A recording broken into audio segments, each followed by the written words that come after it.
You know, y'all come in, come in, come in, come in, come in.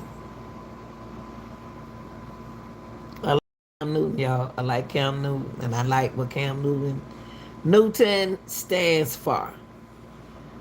I don't have no problem with Charleston White for being the person who he is. He being himself. Now they're gonna have a lovely show that I'm gonna break down for y'all. Okay, so come on in and do a favor for me. It costs you nothing. Hit the like button for me. All right. Okay, I'm gonna break this interview down with my favorite guy, Cam Newton. There's accountability. One thing I do believe in is making sure that I don't judge, right? Yeah. Even though in my religion I love it so much so that it reigns supreme of everything in my life, I think sometimes as Christians we can't have this judgmental attitude. One of the first things some of the most devout Christians do when you go to church is, where you been?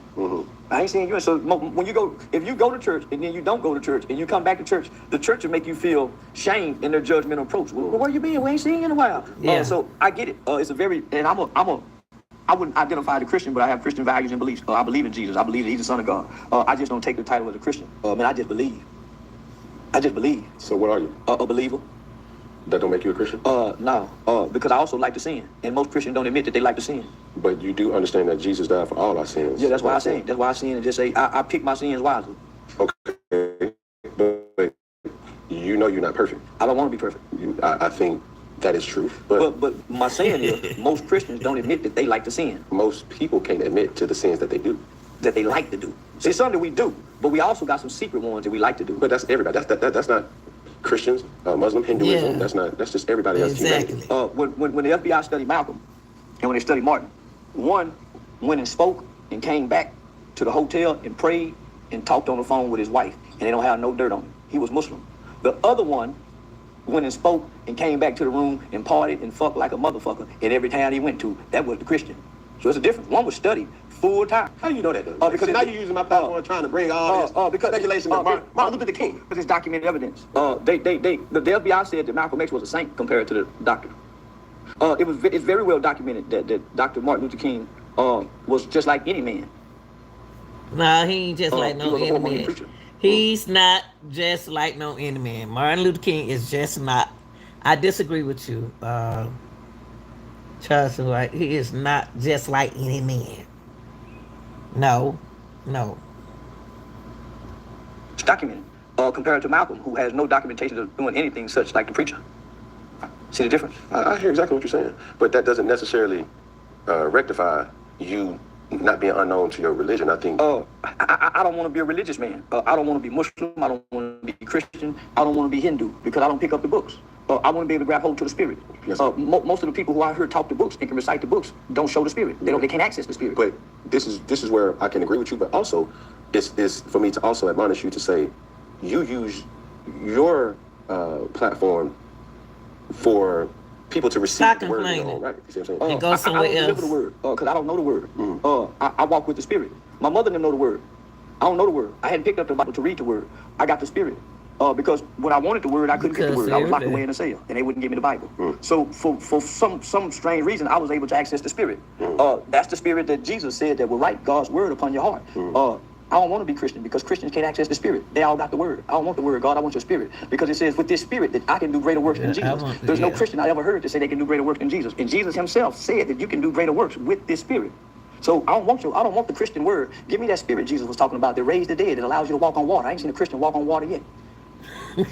But isn't that the truth for you to understand and say, yo, I'm going to be what I've never seen? If you had never seen it, you can't become it. So I watched my mother take care of children. I watched my mother feed people with her word of God. I watched my mother pray to get my grandmother off drugs. I watched my mother use the word of God. Okay, mama, So that he word saw wasn't it. good enough for you, but I need the spirit. The things that I've gotten involved in and the things that I do and the things that I face, the word ain't gonna help me, mama. I need the spirit. To that point, take me through this whole background of what we see now and what had the most influence to you becoming what we see today.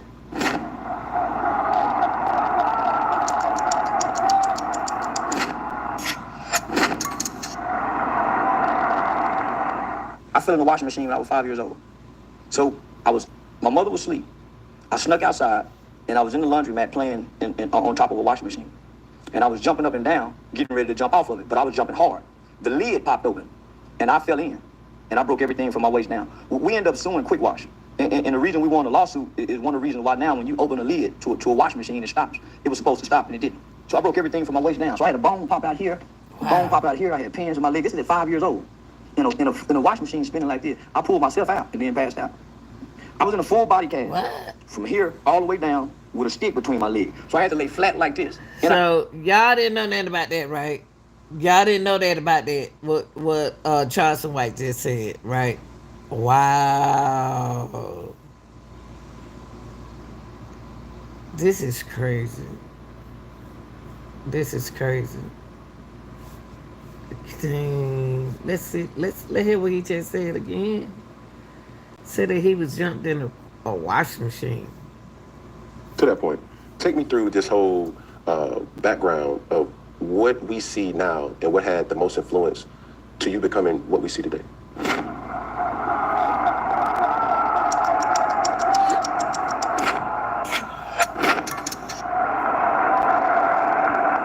I fell in the washing machine when I was 5 years old. He said he fell in a washing machine when he was 5 years old. He fell in a washing machine when he was 5 years old. God, what the washing machine doing on? What the top doing open? How he fell in a washing machine? What? My mother was asleep. I snuck outside and I was in the laundromat playing on top of a washing machine.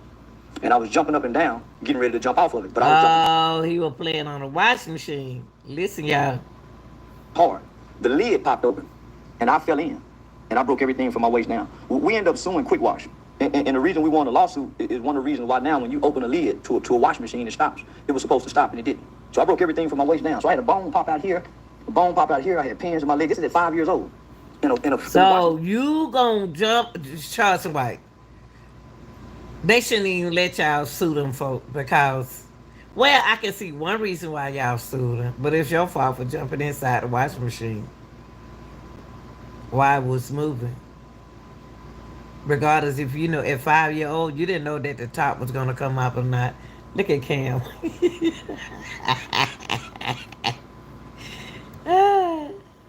Machine spinning like this. I pulled myself out and then passed out. I was in a full body cast from here all the way down with a stick between my legs. So I had to lay flat like What this. you thought Then I was had to gonna learn how to happen? walk again. I was walking in that body cast. They thought it was a miracle. They thought I was a miracle child. I rose up one day in that body cast and started walking with a broken up body. I got the Spirit of God at an early age. So 2 years later after that, I put my right eye out. So I've had 9 eye surgeries. When they used to put that oxygen mask and make a nigga go to sleep, somewhere in the Bible they say is to be absent from the body is to be present from the Lord. Whenever you go to surgery, you're absent from your body. In my mind, I vividly remember having dreams going somewhere to help as a kid.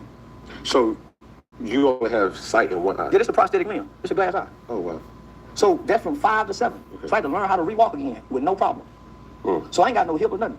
So if I was to stand, I ain't got no hip or nothing. So that's at 5. At 7. So from 7 to 12, I had 9 eye surgeries. So I never really got to go to school. So I had a private tutor.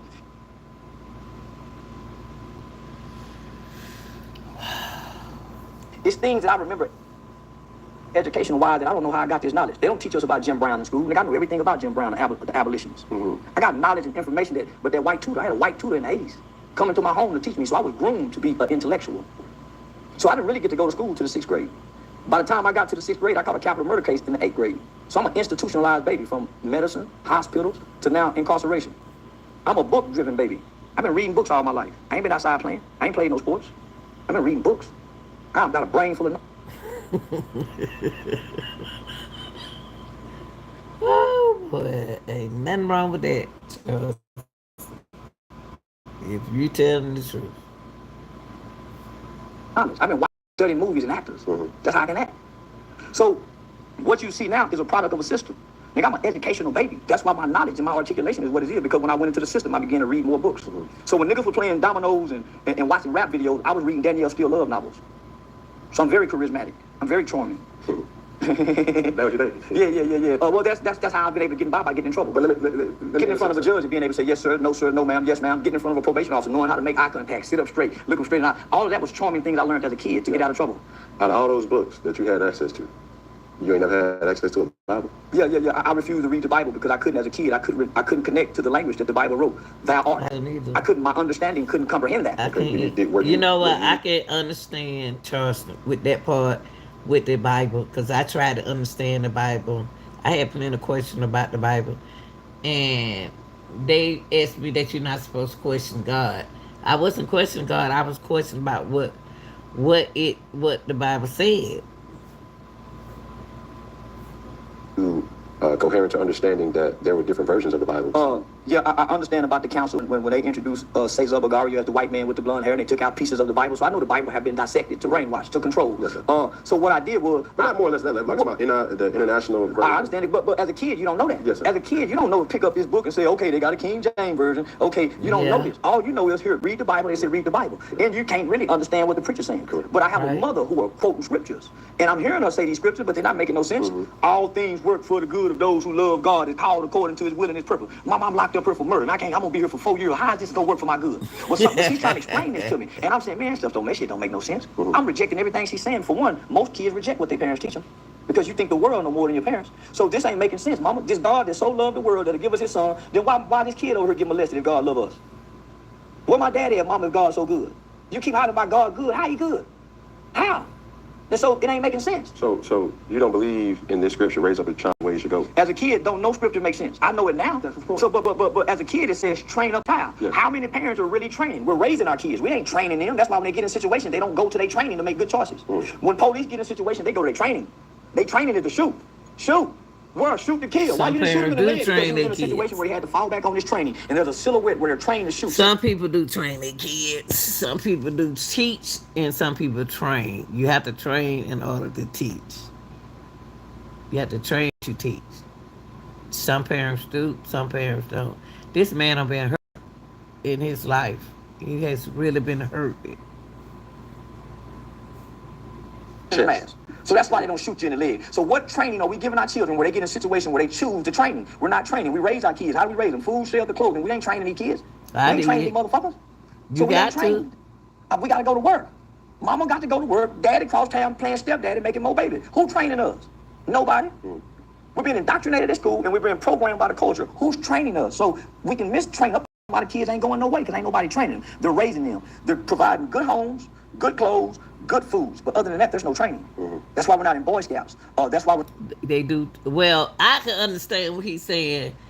Like now, well, you know, all depends on. Some people do train their kids. People are training their kids and raising their kids. That's just what we talked about earlier today. Don't let the devil dictate what you do in life. Okay. Yeah, that's what we're talking about. We're not in ROTC. That's why we're not in no type of physical training to teach us how to... They are in ROTC. They are in physical training. They are trained and taught. That's what a lot of coaches do. But it's sad that a lot of coaches has to do that for a lot of parents. But kids, it's parents. To train your kids what they shouldn't be doing. Yeah, I got to do that. I understand what he's saying right there. Push up outside of sports. So as a kid, your parents are trying to introduce you to God, but you looking at the circumstances in a situation that y'all growing up in. So God ain't making sense to children no more. It ain't making sense. Was I blessed because when I go to school... But to be honest with you, God didn't make sense. When I was young, God, what people were saying about God didn't make sense to me. So it's no different than what it is to kids today.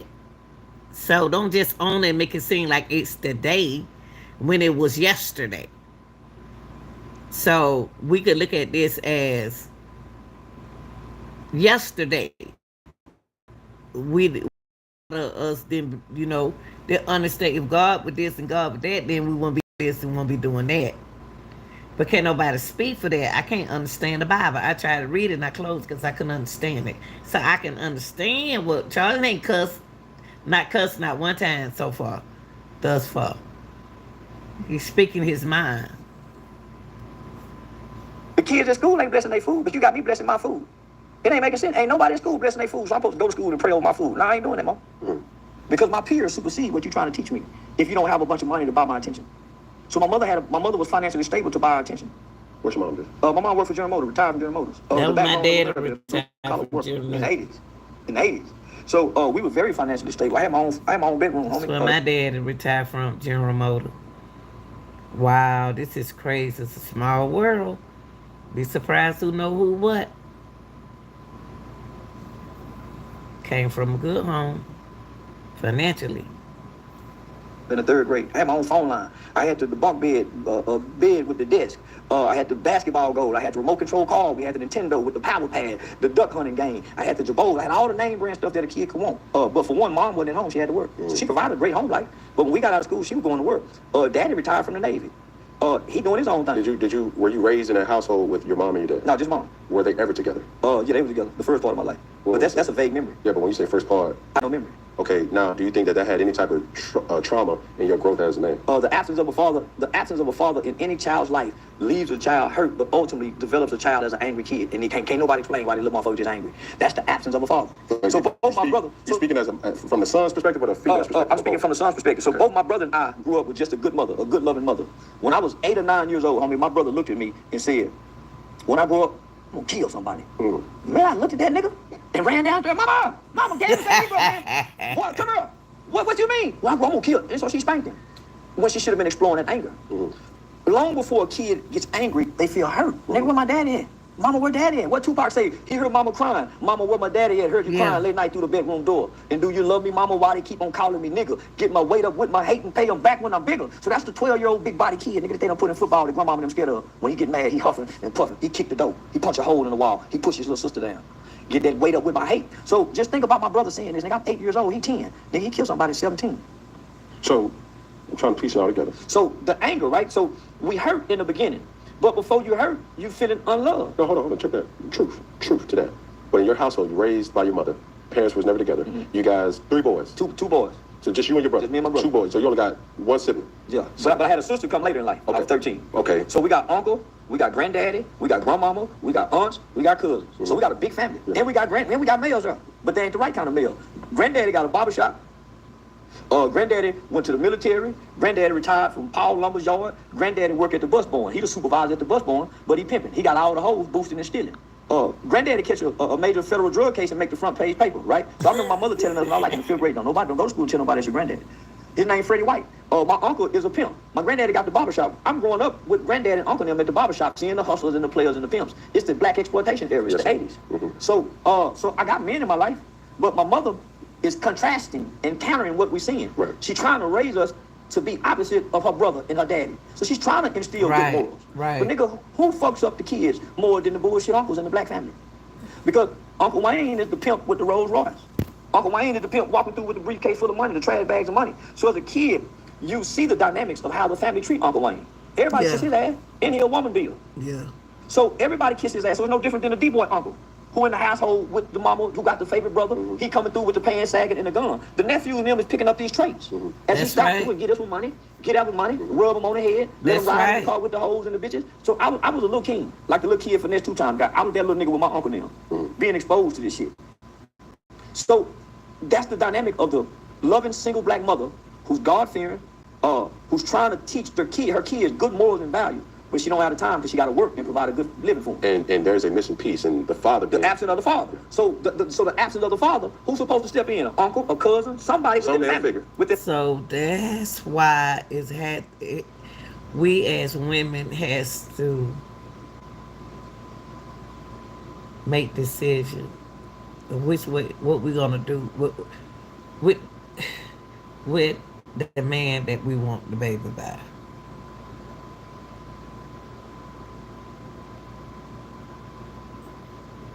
Because you know the father, but they don't know their father.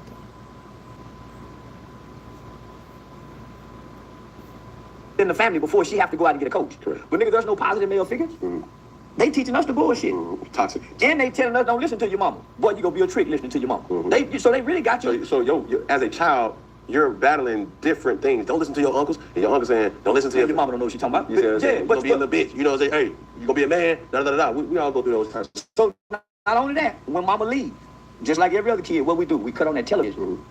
So now, when we cutting on the television, at this time, homie, gangsterism being introduced. Nigga, mama at home. And what I see on TV is being propagated. It's being glorified. See, what he's saying, y'all, we can leave and go to work as mothers. We can leave and go to work and say, hey, don't y'all turn on that TV. And don't turn on that TV. Do your homework, and then y'all eat, and then y'all lay down. Soon mama turn her back, then what come on? The TV come on. They doing what they want to do because they know the time that they don't finally realize what time that you come home. So we can't leave them at home like this no more, y'all. Imagery, right? It's no more Big Daddy Kane. There's no more Kid and Play. There's no more MC Hammer niggas dancing. Imagery is now being subjected to children through the hip hop culture. The bad boy, the outlaw. Come on, homie, NWA, the gangster. Yeah. Nigga, That's right. Fuck school. I pull a G about a week. Fuck school. Yeah. Just that small line right there. And you know, I pull a G about a week. You know, Fuck school. That was KR's name. you know what?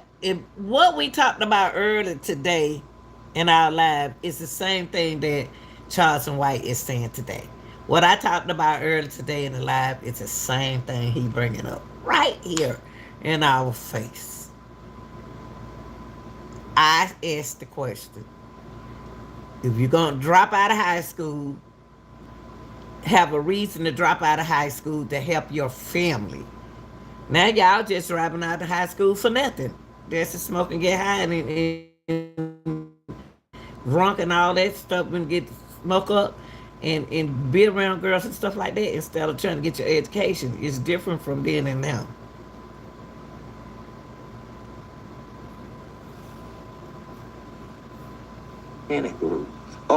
So when I cut off my television, nigga, the images that I see, that's like Uncle Wayne, the pimp. Yeah, that's what you relate to. Come on now. So now I'm spending the night over my homeboy houses. Nigga, they brothers is uncles is drug dealers and gangsters. They looking like the imagery. So now we're starting to take on the image. How do we learn the behavior of gangsters? Through the lyrics in the movies that are now being shown to us. Now, rather than us wanting to play football, nigga, we want to be Too Sweet. We playing Too Sweet. The guy that can whoop everybody in prison in the movie Penitentiary. Instead of doing Kung Fu and doing karate, nigga, we playing High Top and Rocket on Colors. So, mama at work while all this dynamics is changing. Yeah. With no absolute clue. Don't have a clue what's going on. Have a clue. Because nobody is to this new culture, really. Yes, And see, So and now- then I can see now that his mom, Charles' mom had 2 girls. 2 boys, I apologize. She had 2 boys. So she figured that her dynamic change of being a mother to her boys is luckily she don't have no girls. See, if she had girls, then she would have been, I hope she would have been more glued to what her daughter would do. It's different when you have girls. That's why I try to tell women, it's different between raising 2 boys and raising 2 girls. You can't go to work and leave them 2 girls in the house like that. No. I know you ain't got nobody to watch them. You don't trust nobody else. You got to trust them. But the thing is, these 2 boys with their uncles and stuff and know kind of what they see and saw and what they had to do. So now you have people who are becoming aware of the words in these lyrical contents, and now they're starting to put parental advisory labels on tapes. But mama and them don't have the time to sit and listen to this shit. They tired. They getting out work tired. That's right. Then one of us is having problems in school, so she got to take out work and come deal with this one. So because she's dealing with this one, guess what? The younger one flying under the radar getting in trouble because the oldest one is getting in so much trouble. Right. And that's what's happening in these households. It's becoming overwhelming. It's only one parent. Only one parent. Not only that, the problems and the frustration of the children is mounting on top of whatever problem you're having at work, whatever financial problem, and your relationship problems.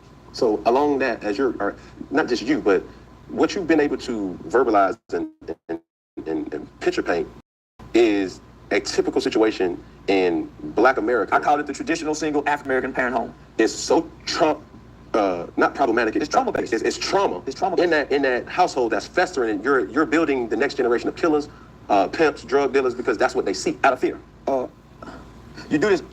It's some mothers. All my partners, they got the gangster mamas. them niggas was some of the most hardened killers in the streets because their mothers groomed them.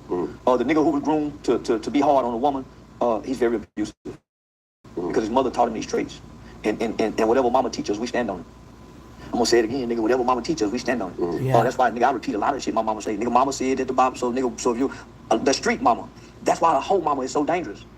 But the loving, over nurturing mama is just as dangerous as the whole mama who teaching him the street shit. Yes, sir. Because she handicaps him. And what ends up happening is, out of his rebellion to be free as a boy and a male, he overcompensates with being over masculine. Because mama gave him all this everything, so he tried to play over masculine. He too tough. He too tough. That's the nigga too tough. Over masculinity is the driving force for nigga to crash out. Nigga want to fight all the time. That's mama. He don't know to think because being analytical is a man's natural behavior, not an emotional state. Nigga, we've been groomed to be emotionally responsive and emotionally driven men because of our loving mothers. She's so loving, she only whoops when. That's where we learn to hit when we get mad. Not really. Not really. Not really. When I'm frustrated, I don't whoop my children. I didn't do that. I'm not going to agree with that because our mothers don't do that. That just your mother did that when she got frustrated with y'all because she was raising two men. It's different when a woman trying to raise two boys by herself than to raise two girls by herself. So I won't get frustrated like that. No. Now with two boys, it's easy to get frustrated. If you're a female, if you're a mom, some moms can have them boys.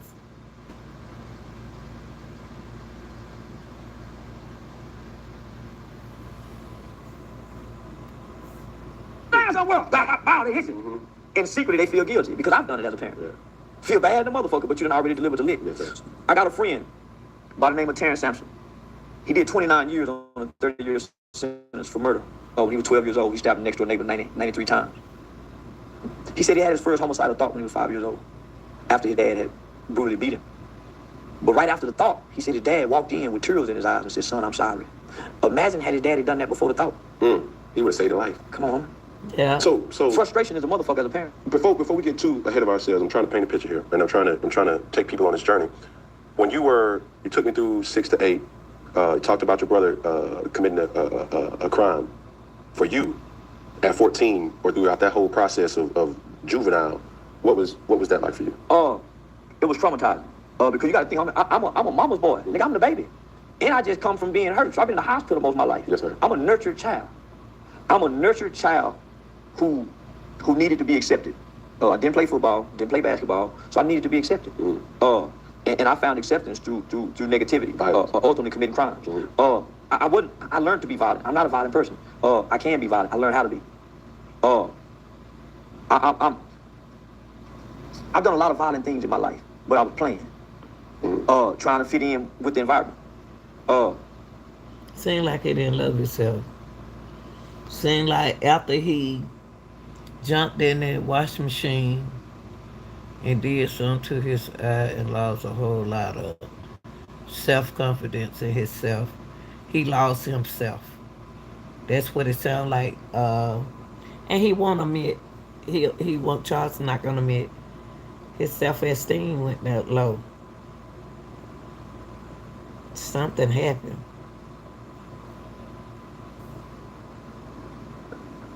We laughed after we committed that murder, but it wasn't funny. Well, what happened though? We went to the mall to go steal some starter jackets. So I had ran away from Listen, home. y'all. My mother. I told you. Listen what he said about that crime that he committed. Listen. Now he know his mama was working and his mama didn't have nobody else to watch them. Listen what he took his mama through. Like most of y'all do. I got a younger sister, so my mother was pregnant. My brother was already off in the boys' home. So my brother had already been to the boys' home like 2 or 3 times. Right? So he was already troubled. Because he was so troubling and giving mama such a hard time, I'm going through the adolescent stage. And of course the adolescent stage is going to be with a bunch of rebellion. Right. So I'm really following his lead, but I'm flying under the radar. Right. So mama done missing a lot of shit because I'm charming, I know how to pull my pants up, and I'm sneaking out. So mama don't know until I start getting arrested. Conniving. Very conniving. Mischievous, as they called it back then. Right. So my mom get pregnant with my little sister. And naturally that triggered me into another part of rebellion. I ain't gonna be the baby no more. Right, you the man. Yeah, I ain't gonna be the baby no more. Yeah, but I didn't want to be the big brother. I want to be the baby. Nigga, I'm the baby. And so naturally I rebelled. At 13 years old, going on 14, mom for to have another baby. So I ran away. See, he was the youngest. Just like most of us got younger kids. And then we turn around and have another baby. And that child so used to being the baby. And we all been through this. We all seen this. Seen where when my daughter was young, my oldest daughter was young. She was 9 years old. And she and my second daughter, she's 10 years. They 10 years apart. And she was used to being the youngest. And I spent all that money on a popsicle, one of them long popsicles. Just because she didn't want that popsicle, I told her to give it to her sister. She pulled it down the sink. Okay, rebellions. Okay. Well, what did I do to her about that? I put her in the room. I told her, go sit down. Go in the room. She don't punish me. I don't know, was I right for punishing her or what? From home. And I tell this story. I used to run away from a good home, my own bedroom, walking on marble floors, bathtub trimmed and go, nigga food and ice box to go play pool with my partners in the projects. Because I wanted to be accepted amongst the poor. Because the culture in our community make you feel like you ain't real if you ain't embraced by the poor. So well-to-do kids throw everything away just to go hang with the poor in the projects all day, doing nothing, just hanging. So that's what I wanted to do, man. So I ran away from home and went and did it. And went on a crime spree from snatching purses, stealing cars, breaking into houses. That's how we was able to get the gun. We broke into one of my former girlfriend's houses, whose dad was a Dallas police officer at the time. Stole their Nintendo VCR, went and pawned it. Just on a crime spree. But boy, you was hell, boy. We see, children are impulsive, right? That's where brain development comes in at, right? The prefrontal cortex. So most kids, unless they come from extreme poverty, are not committing crimes for financial gain. It's for the thrills and feels, the excitement of this shit, the rush. Yeah, the rush. So that's the that's the impulsiveness of a kid when you're supposed to be getting this playing football. You're supposed to be getting this in boxing, but we're not. So just the element of children that's getting their sports fix, right? So now y'all hear what he's saying. It's a lot of parents can't afford to put their kids in sports in school. So, by Lanita asked, who's been a coach for 16 years, track and field coach, I help get contribution to these kids, and I make these kids write letters, to show people, to introduce themselves about their grades, about what they want to be in life and stuff. I made them write a letter. We had to sit there and help these kids do this, y'all, to show that appreciation and let somebody sponsor them so they can run track, so they can participate and bring their grades up. He is taking out what I did for kids, and he telling y'all about it. End up costing innocent man his life. So we go to the mall. The plan is just to go to Foot Locker, grab some hats and some starter jackets and run out. So the first time we went, they had a young black dude look like he run fast. So we didn't do it. I got two partners right now today, nigga named Tawan Harris and Denarcus Miles. Both of them niggas older than me. So the first crew we went to go do it with, we were like, nah, man, fuck that. I said, man, let's go get Denarcus. So I went to go get Denarcus just to drive. And Tawan was over there getting his haircut. Them niggas supposed to call a murder case. He was cutting Tawan hair out. The nigga said, nah, man, come back and get me. Well, I was too anxious. I ain't go back and get Denarcus. I went and got Tawan, big Tawan and little Tawan. Went to the mall, grabbed the jackets, grabbed the hats, ran out. And in the process of us running out, my victim, which was a little small white guy by the name of Michael Levy, he had just got married 3 days prior to that. He saw what was happening because he was working on his car in the parking lot. And so he tried to stop it. He ran and dove on top of the car. He started hitting the windshield with whatever wrench he had in his hand. And so I'm in the back seat saying, man, go, nigga, drive. My partner in the front seat, he can't put the car in gear. You know, back then, them motherfuckers go up and down. Yeah. And you can have the car and drive and cut it off and take the keys out. And so that's what he did. He reached inside the car and cut the car off and took the keys. And so, and how old were you at this time? I was 14. I had just turned 14. So I was 14. We was all 14, 15, 16, 17. 14. So when we get out the car, I was sitting on the gun. So I get a gun to my partner. Shoot that motherfucker. And he shoot him. He wasn't trying to kill him. It just did. We had was a 38. Well, actually, was a 357 snub nose with blue tip hollow points in it. So when he shot the gun, it went up and hit him one time in the chest. And because of the bullets, they thought we shot him in the back. You know, because them motherfuckers they expand as soon as on impact. So they thought we shot him in the back. He died in the parking lot. So Tony Dorsett had just opened the club up. He was still playing for the Cowboys. I think he had just retired for the Cowboys. Was still playing. He had just opened the club up right where the incident occurred. So it made headline news, front page paper. It was real big because we were 4 black children who had killed the white man. And in a week, within that same week, 3 skinheads killed this black man that was sitting on the back of his car. So both of them were very high profile cases, which of course in media but the white see, kids were being treated lenient. You sit here and tell your story, what you did, but then you scream, yell at these young people or what they done, what they are doing now. What would you do besides cuss the kids out now or what's going on, y'all? I ain't got the 5% on my I'm gonna stop right here. Ain't got the 5% left on my phone. But my thing is, what I want to say to Charles White is, what would you do? What would you say to change the universe of our younger guys from what you going through? Because you are going through the same thing some of these kids are going through now. What would you do? What would you do? And we were getting more time. But I got less time than anybody. My mother was financially able to go out and get some of the best lawyer representation in the city, which was a guy by the name of Carl Mallory and Louis Stearns. And Carl Mallory's dead now. May God rest his soul. And Mr. Stearns ended up becoming Judge Louis Stearns. So he just retired from a judge. So I had 2 of the best lawyers in the city. My co-defendants, their mama and him couldn't afford that shit. One of my co-defendants got out on bond. His mother moved him to, I think, Oklahoma or something, and he ended up dying, running from the police in a high-speed chase. My oldest co-defendant got 99 years, went back on appeal, and was released on a 25-year sentence. The 16-year-old shooter got 75 years. He's still incarcerated right now to this day. Our crime happened September 18, 1991. So I'm one of the first children. Hold on, I just got chills. I'm one of the first children in Fort Worth, Texas, to be tried and adjudicated for the crime of murder in the early 90s. In the state of Texas, I'm one of the first children who followed in a group of children who was tried, adjudicated, and sentenced for the crimes of capital murder and murder, who was sentenced under Texas juvenile law. It's called Texas Juvenile Determined Sentencing Law, where a kid can be sentenced up to 40 years. So I got a 12-year sentence for capital murder. So take me back real quick to the individuals who killed the black boy. How long did they get? Boy, I almost said his name, Josh. 12 or 13 years. The white guy who pulled the trigger, he got like 50 years. And then the other guy got like barely 20 years. So all of them got significantly lower amounts of time than my counterparts. So me and Josh, we was in the boys' home together. He was just a white kid, homie. The same dude that was a part of the... Yeah. So his co-defendant was tried as adults and sent to prison as teenagers, like mine was. Josh should have been tried and sentenced to prison, but he was a white kid. The only reason I wasn't tried as an adult is because I was 14, so I didn't meet the certification age. But the following year, the state of Texas lowered the certification age where a 14-year-old can be sent to prison. Ultimately, okay. Now, y'all, I want to end this because I got to charge my phone up, but I want to say this.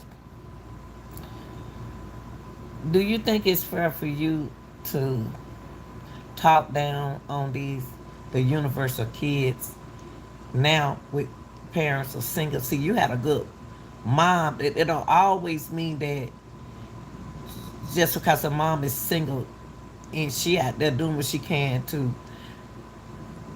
make y'all have the best what y'all supposed to have.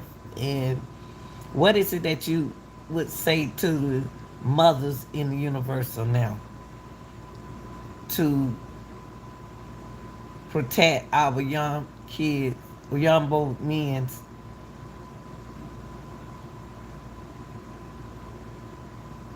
What's going on in the world now? What would you do to change it? See, Charles, and that's what you need to do besides